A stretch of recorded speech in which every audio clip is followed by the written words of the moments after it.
Good morning. Happy Easter for those of you that are celebrating. Um, the title for today is Sheldon Nidle, Max Egan, Gangaji. Who has it right? Today is Easter for some Christians, next Sunday for others. It's a day we can celebrate transcending death. Or not. Yesterday I listened to audio YouTubes with different points of view. Sheldon Nidle's message is the same as it has been for many years I have been listening to him. The world is a mess and the ETs will help us. Max Egan also sees the world as a mess. And I forgot a letter.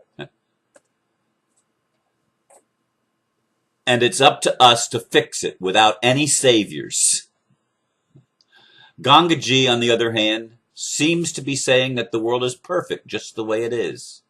And once we accept that, it will change. Can these different viewpoints be reconciled? Are we, or can we, as humans, transcend the suffering we all experience in this world? Does this happen by denying our senses and experience, or by telling the truth? All right, I made a few mistakes in this one. I gotta fix it so that I don't forget. All right, so we're ready to go here. By the way, Gangaji, just Google her. The spelling is, of course, in the title and everything. She has lots of videos, beautiful woman, lots of wisdom. I resonate with much of what she says. I don't resonate with some of what she says. That's normal. Same with Sheldon Nidle. I've been following Sheldon Nidle for many years, probably more than 10 years. I would say I've been listening to Sheldon Nidle, probably since 2001. I've been listening to Sheldon Nidle. I have several of his seminar videos in my DVD collection. I have supported him a few times over the years financially, sending him small donations. I like what he has to do. I think he's a man of integrity. His story is fascinating to me. From his early childhood of extraterrestrial contact. He's been on the motherships. He's described them in detail. I think he's a man of great integrity. I don't agree with everything he has to say. I don't believe we're going to need to be taken off this planet in order for the earth changes to take place to make the planet better, to clean it up. I don't see that as being necessary. That's one of the things that I disagree with him on. Max Egan is another man that I've not been listening to him as long, probably a year or possibly between a year and 2 years. I've been listening to Max Egan. He does a video pretty much every Saturday, Friday, Saturday, whatever. And they're generally posted on my Facebook wall. The Sheldon Nidle webinar, which was from February, from last month that I listened to yesterday, is posted on one of the links on my wall. So these are available on Facebook on my wall if you look for them. Anyway, Max Egan, like Sheldon Nidle, sees the problems that we're having in the world, the corruption in the governments, all the stuff that seems to be bad with what's happening on planet Earth. And he says there's not going to be any savior. It's up to us. Now, after I finished listening to his hours talk, I resonate with so much of what he says, but it leaves me feeling helpless and hopeless. Because if it's up to us, I don't think we're going to do it. I don't think we're going to all be able to get on the same page without external help. And by external help, I mean help that either comes to help to stand with us and help us, like Sheldon Nidle seems to be implying, or help that empowers us from within and enables us to stand up to the power, to the negative power of our governments and the world system that we obviously live in. Now, Gangaji's thing, and again, I love her energy. I mean, I resonate with much of what she says. But it's one of those spiritual things and the spiritual traps. She says, I am not, start out by saying, I am not enlightened. She talks about enlightenment and empowerment and things that I'm very interested in. She says, start out by saying, I'm not enlightened. Okay, I'm not enlightened. I don't know the way out of the dilemma that I see on earth, and I don't see it as perfect. I don't see it as perfect. It's not perfect. Now, it's perfect in the sense of we needed something really drastic in order to wake us up and try to get us out of our complacency. But it certainly hasn't worked for the majority of people on the planet. It hasn't worked. It's not perfect. Now, it's always been a small percentage of the people that bring the changes. And Sheldon quoted that. I can't remember the lady that initially said that, but it's a powerful quote. People think that a small group of people are powerless to change things. Well, a small group of people have always been the ones that have brought the changes to the planet. Always. It's never worked any other way. The masses follow. It's always a small group of people that do something right and change the paradigm. It's always been that way. It will always be that way, I guess. Well, I don't want to say always. It seems to have always been that way as far back as we can determine. What's going to be the future? We haven't gotten there yet. So who says it's always going to be anything? But I've always been, as long as I can remember, here I am using always again. One of the rules is never use the word always or never because they're both lies. Because there's nothing ever always, and there's nothing, it's something is never, not never. There's always exceptions to the always and the nevers. But my tendency has always been, for a long time in my life, tell the truth. What you're feeling is what you're feeling. Tell the truth about it. Don't deny it. Don't pretend it's something else. I've hated hypocrisy since I was a teenager. I've hated the hypocrisy that I've seen in people around me, that I've seen in the churches, that I've seen in spiritual groups that hate churches and hate religions. There's still hypocrisy. We're still pretending. We're still trying to fake it till we make it, which is lying till we reach the truth. Come on, that's like fighting for peace. Or screwing for virginity, as one of the placards once said in a peace rally that I marched in. Yes, there's such insanity going on in our world. And there's people that say, it's perfect just the way it is. Be at peace with the world. I like that message. Be at peace. Don't be in conflict. But it's hard not to be in conflict when you're being threatened. It's hard to be at peace when your security isn't there, where you don't know how you're going to get over the problem that you're now facing, whether it's a health issue, whether it's a legal issue, whether it's a money issue, whether it's a social issue, whether it's a relationship issue, whatever it is. How are you going to get through this? Denial is not the way. Faking it till you make it, a lot of people do that. That's like saying you can arrive at truth by lying to yourself.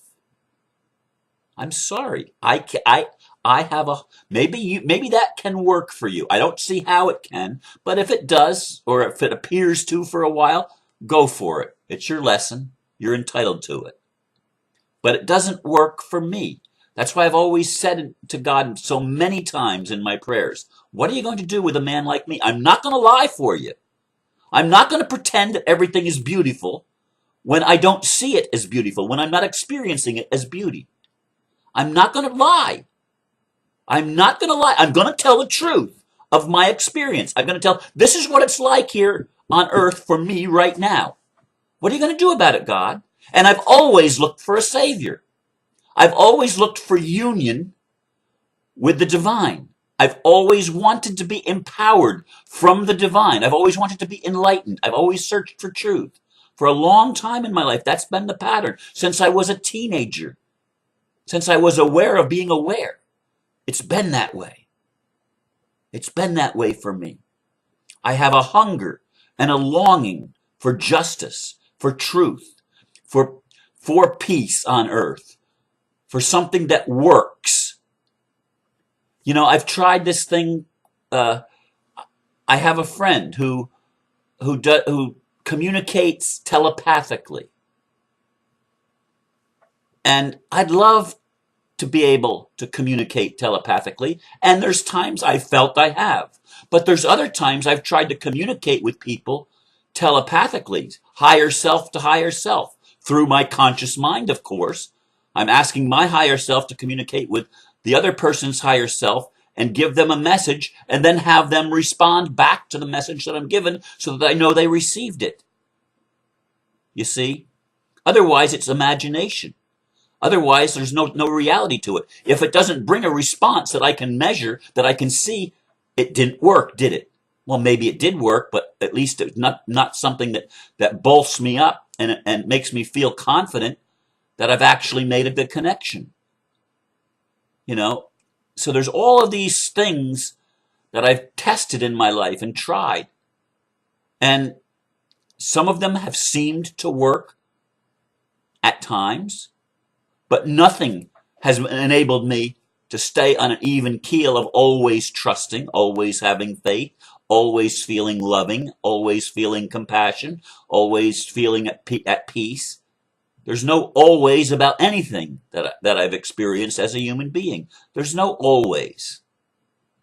And there's never been a level playing field. It's always been oscillating up and down, back and forth. That's duality. That's the dance.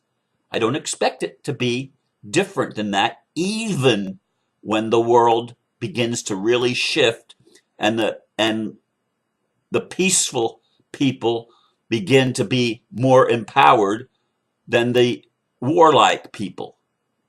Okay? And these two elements exist. It's not, they're not real. I mean, that's BS. How can you say that your experience is not real? How can you invalidate your own senses, your own observation, your own experience? How can you do that? How can you live in denial? I don't get it. I'm sorry. I don't get it. I don't get telepathic communication that doesn't have a bearing on what's going on here. Sheldon Nidle uses telepathic communication. He brings forth messages. His messages have always been uplifting to me. Always. From the time that I started listening, they've uplifted me. I always feel a resonance with the idea that the extraterrestrial family is here to work with us and to help us. Not to do it for us, but to work with us. And I believe they're doing that. Max Egan, I love his realism. I mean, he tells it like it is. I resonate so much, as I said, with what his message is, but it leaves me feeling hopeless and helpless. It doesn't give me confidence that anything is going to change because he leaves the savior aspect of it out. And the savior is both internal and external. And we need a savior. I need something that will put my pieces of my life together so that my life works for me the way that I want it to work for me. Otherwise, I'm lying to myself. I'm lying to myself if I say, well, I'm satisfied with it just the way it is. I'm not satisfied. If I was satisfied, I'd be complacent. And I'm not complacent. I want to make changes. I want to make a difference in the world. That's why I do these videos. That's why I share my insights. It's going to resonate with some people. If you're confused, well, I get it. Because I'm confused too. All of these divergent opinions and perspectives, and which one is the truth? Well, they all have elements of truth in them. That's the hard part.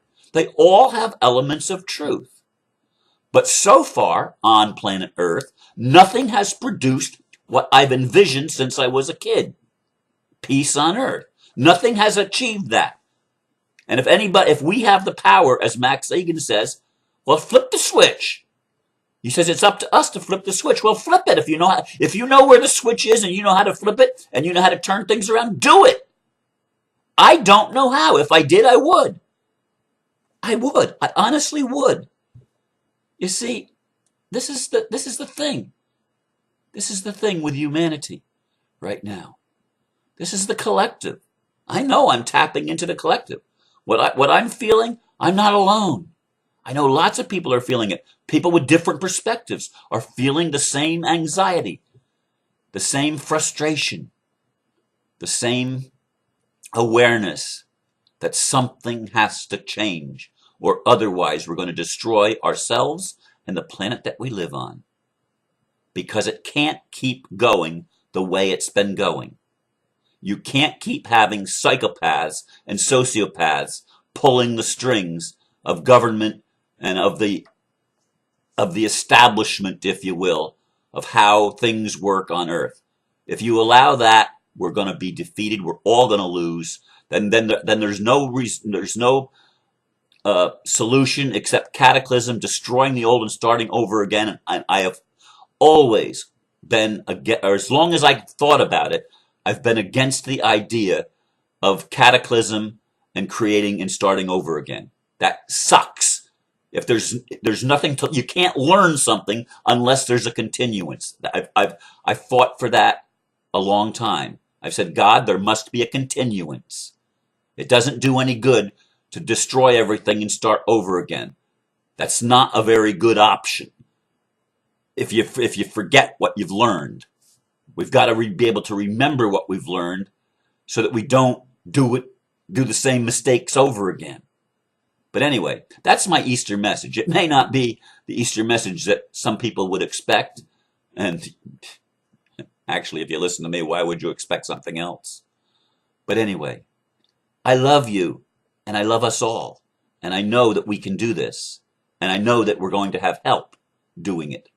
And it's going to be internal help and it's going to be external help. And we are going to be resurrected from the dead. And we are going to live on a planet, on Earth, that works for everybody. There will be peace. That's what I see. That's the vision I'm holding to. When I can no longer hold that vision, then I'm opting out. Not opting in, I'm opting out. So that's it. That's it for today. Thank you for listening. Namaste. God bless you.